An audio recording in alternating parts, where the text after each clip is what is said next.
In my opinion, the number one reason why people are not using the Clubhouse app that came out in 2020 is because of the notification system. Once they've signed up, they get bombarded with, hey, this person's gone live and this person's talking and do you want to join this room and da-da-da-da-da.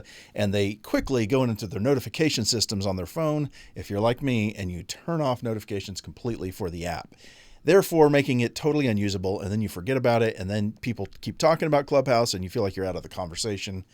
I want to help you solve this problem. This is an issue I had, and so I'm going to show you what I did to solve this.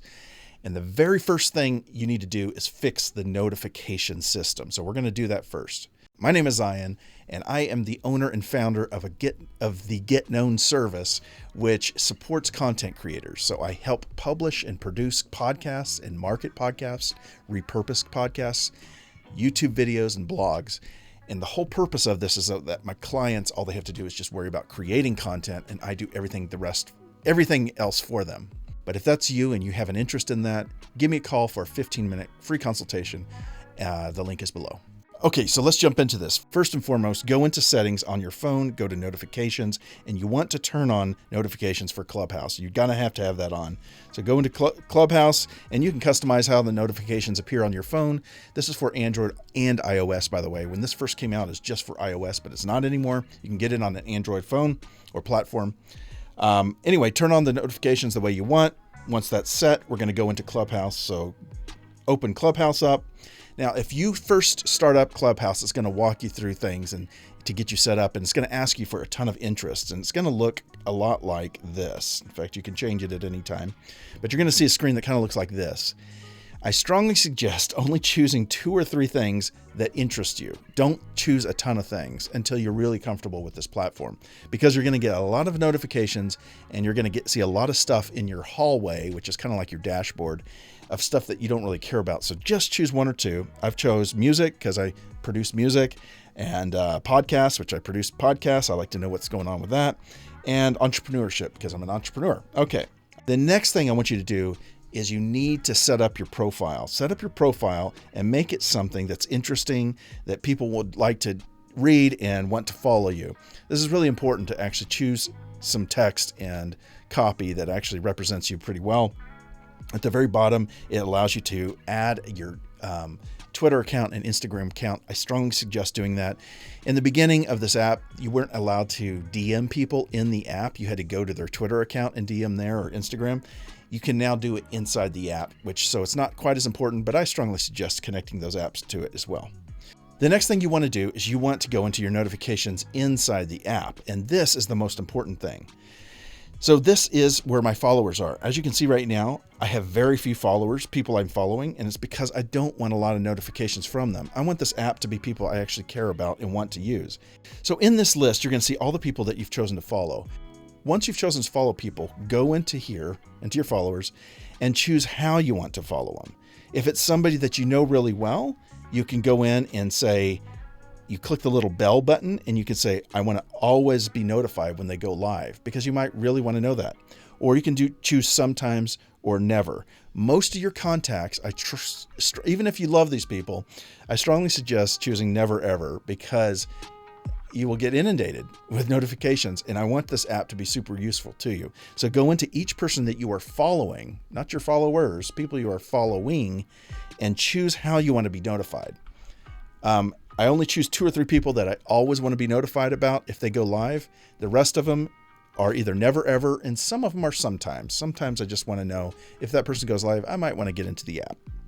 This is probably the most important thing you can do before you do anything else in this app is figure out who you want to follow and how you want to get notified. Now I want to go over just real quick the basics of how this app works so that you can use it and you understand it. So the easiest way to get your head around how Clubhouse works is think of the main screen as a hallway. This is going to show you a bunch of rooms that you can go into. And so you might have a room here that's A, you might have a room here that's B, and all these rooms have different speakers, people speaking in it, and different people contributing to it. Now you can choose which room you go into, and you can leave whenever you want as well. There are clubs you can join. A club doesn't mean that there's a room actually happening, but they usually have rooms every once in a while going on.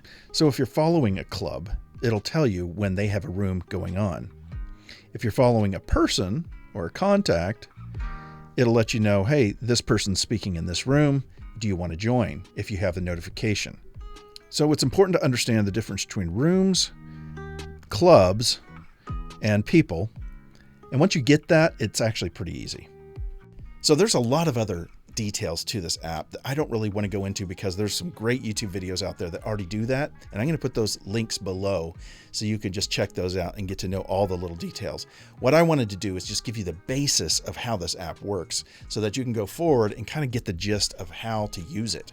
Again, the very first thing you want to do is correct your notifications so that your notifications, when you get notified by Clubhouse, it's actually something you're interested in. Now, if you want to set up your own room, if you want to create a room, you can do that publicly, or you can do it privately, little private rooms that only certain people know about, or you can schedule a meeting, just kind of like you would a Zoom call. In the videos below, you can see how to do that. So the final question is this something that you should use? Why should you use it? Couldn't we just use Zoom? Absolutely, you could use Zoom. Here's the problem. A lot of people don't get on Zoom because they don't want to be on camera. They're either driving, they're doing housework, they have somebody in the background, they just got out of the shower, whatever the deal is, they don't want to be on camera. And having an app in which you can be part of a conversation and just listen in is really, really cool, and be able to come into a room and leave the room quietly without making a fuss and causing, people to notice is also a really advantage, because then you can decide whether or not you want to be part of the conversation after you've listened in for a little bit. So there's a lot of advantages to using Clubhouse. The biggest disadvantage to Clubhouse is that it doesn't have the ability to record the whole thing as of today. This is October 6th, 2021. But here's the thing, they're about to add that feature. They're just about to add the feature where you can then record your Clubhouse sessions, and then you can use that as a podcast episode, or you could put it into your class as a special, or use it as a bonus for your course material. So get ready for that. There are ways to record Clubhouse conversations in Clubhouse rooms and conversations already, but you have to use it by plugging into your computer and use external software. And there's some videos, and I'll put those below on how to do that if that interests you. I love this app. I think there's a lot of advantages to using Clubhouse. Again, you don't have to be on video. You can come in anytime you want. It's an audio conversation. It's a great way to network. It's a way to be part of the overall conversation on interests and technology that you might be interested in. And it's a great way to teach other people. So I hope that helps. If you found this video helpful, please hit the like button and subscribe to my YouTube channel. All right, guys, I will see you next week.